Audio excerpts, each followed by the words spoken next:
All right, with this substance, what we're going to be having to worry about is that it's not water. And because it's not water, it doesn't necessarily have the same melting and boiling point. So when it asks us to draw a heating or a cooling curve for this substance, what we're going to have to do is reference where does it boil, where does it melt, okay? So what it tells us is that it goes from 110, okay, so I'm going to just put 110 up here, and it goes all the way down to -40. Okay, so down here, -40.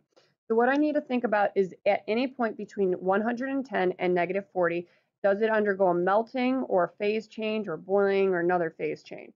And so I reference the reference part, which is in the upper part, and it says that it melts at -20. I'm going to put a flat line about here at -20, and then it boils at about 85. So I'm going to put it about here. Now, it doesn't need to be exact by any stretch of the imagination um, as far as the units and the increments. So that is that. And then what you want to do is you want to show all the important temperatures. And what I'm going to actually do is I'm also going to label all of the phases that we see at this point. So this one at 110 is going to be my gas. Okay, this would be my liquid and this would be my solid. When it goes from a liquid to a solid, that would be here, and then the gas to a liquid would be here. So I look overall, I have to determine whether it's exo or endo. I notice that my temperature is going down, which means it is releasing that energy, which means that it is exothermic. For the next problem, what we are expected to do is we are expected to figure out with all of these changes how much energy would be released or absorbed, okay? So I'm going to first draw a graph, and you can use the previous one. I just don't have that one on this screen. So what I'm going to do is I'm going to draw a graph up here, and I'm going to start at -5. -5 would be down here.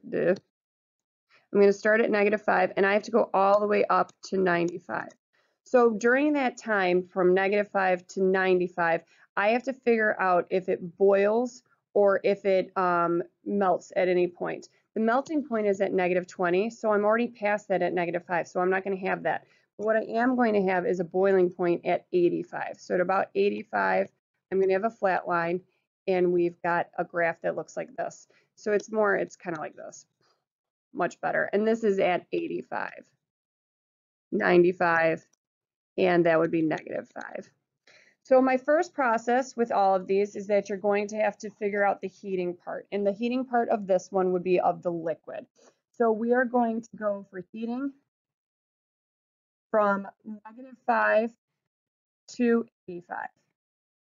Okay, and so because there's a temperature, you're going to be using your MCAT formula.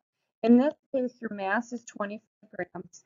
Your C, you're going to reference your C in this equation because it's not water.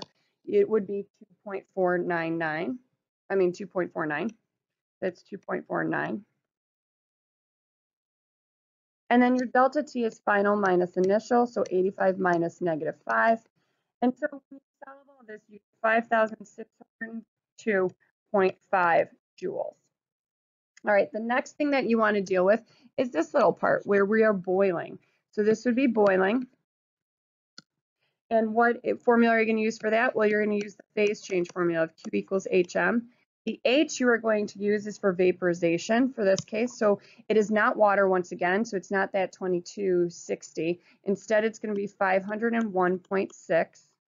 501.6. And then my mass in this case is still going to be 25 grams. So when I multiply that out, I get 12,540 joules. And then the last part that I'm going to have to deal with is this 85 to 95. And that's going to be heating of a gas. So 85 to 95. And you're going to be using your MCAT formula because once again, there is a temperature change. So my M is 25 grams. My C in this case is that of a gas. So that would be the 0.502 joules per gram Celsius. And then my temperature change would be final minus initial, so 95 minus 85. When you solve all that, you end up getting 125.5 joules. So in order to figure out how much you used for this, what you need to do then is, as always, add all these three up and you end up getting 18,268 joules. Rounded to 2 sig figs is going to be 18,000 joules.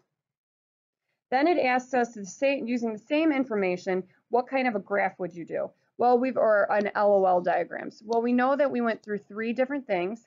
We're only going to use 3 different LOLs. And make sure that you label once again. So the first part that I did was heating. And so I heated up, it was heating up of a liquid at this time. So my phases is going to be 2 for both of them. My energy chemically is going to be 1. And my temperature is going to be going up. So I'm going to say I'm going to go from 2 bars, let's say, to now 3 bars. So when I count, I've got 5 bars on the left, I have 6 bars on the right, so I added 1 bar of energy. Next phase that I'm going to be dealing with is when I'm boiling it. So that's boiling. My chemical energy will stay the same. My thermal energy, because there's no temperature change, will be those 3 bars that should be on 3. And then my phase change is going to be where my energy is changing. So I'm going to go from 2 bars, and because I'm going to a gas, it's going to be 4 bars. So do the arrow, put in, and now I count. I had 6 bars on the left. I had 8 bars on the right, so I needed to add 2 bars. The last one that I'm going to be doing is heating up of that gas. So it's heating of a gas, which means that my phase is not changing, and I'm going to have 4 bars because it is a gas. My ECH will stay the same, and my thermal energy has to go up because my temperature went up. So I'm going to go from that 3 bars up to 4. Counting, I start with 8 on the left, and I go up to 9. So therefore, I added 1 bar of energy.